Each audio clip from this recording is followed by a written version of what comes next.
नमस्कार, अभिजित भारतमधून मी रोशनी लोखंडे आणि आपण बघत आहात ARIPL प्रस्तुत न्यूज वाइब्स। उत्तर नागपूरमधील नागरिकांना दर्जेदार आरोग्य सुविधा देण्याच्या उद्देशाने उभारल्या जाणाऱ्या doctor Babasaheb Ambedkar super speciality हॉस्पिटलला गती मिळणार आहे। NMRDA ने या प्रकल्पासाठी पुण्यातील एका कंपनीला 402 कोटी रुपयांची निविदा मंजूर केली आहे। गेल्या 3 ते 4 वर्षांपासून स्थानिक स्वराज्य संस्थांच्या निवडणुका रखडल्या होत्या।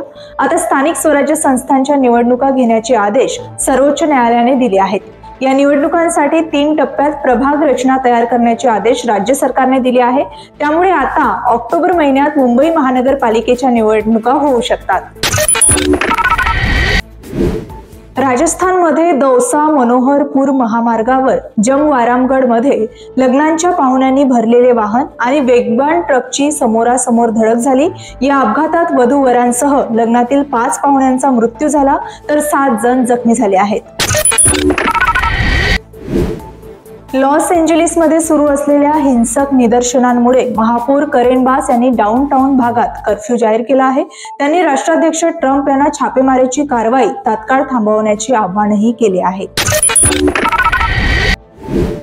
बॉलिवूड अभिनेता रणबीर कपूरचा आगामी चित्रपट रामायण सध्या प्रेक्षकांमध्ये खूप चर्चित आहे। रणबीर या चित्रपटात भगवान श्रीरामाची भूमिका साकारणार असून अभिनेत्री साई पल्लवी माता सीतेच्या भूमिकेत दिसणार आहे। नितेश तिवारी दिग्दर्शित हा चित्रपट 2 भागांमध्ये आणि 600 कोटींच्या बजेटमध्ये तयार होत आहे। टीम इंडिया इंग्लंड दौऱ्यातील कसोटी मालिकेसाठी जोरदार तयारी करत असून याच मालिकेतून वर्ल्ड टेस्ट चॅम्पियनशिप 2025-27 ची सुरुवात होणार आहे। तसेच 2023-25 च्या अंतिम सामन्यात आजपासून लॉर्ड्स क्रिकेट ग्राउंड मध्ये दक्षिण आफ्रिका आणि ऑस्ट्रेलिया आमने सामने येणार आहेत। आजच्या न्यूज वाइब्स मधील बातम्या इथेच संपतात। उद्या पुन्हा भेटूया नव्या घडामोडींसह। तोपर्यंत बघत रहा अभिजित भारत।